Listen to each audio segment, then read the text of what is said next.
భారతీయ సినీ పరిశ్రమలో ప్రతిష్టాత్మకంగా భావించే ఐఫా అవార్డ్స్ వేడుక రాజస్థాన్లోని జైపూర్లో ఘనంగా ముగిసింది. జైపూర్ ఎగ్జిబిషన్ అండ్ కన్వెన్షన్ సెంటర్లో ఈ నెల 8వ తేదీన అట్టహాసంగా ప్రారంభమైన ఈ వేడుక నిన్నటితో ముగిసింది.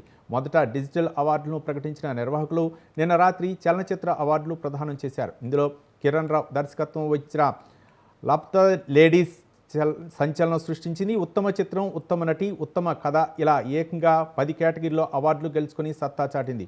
బూల్ భోలయ్య మూడవకు ఉత్తమ నటుడిగా కార్తీక్ ఆర్యన్ అవార్డు సొంతం చేసుకున్నారు. ఉత్తమ నటిగా లప్త లేడీస్ నటించిన తాన్షీ గోయల్ అవార్డు అందుకున్నారు. అలాగే ఉత్తమ దర్శకురాలుగా కిరణ్ రావు ఐఫా అవార్డును సొంతం చేసుకున్నారు.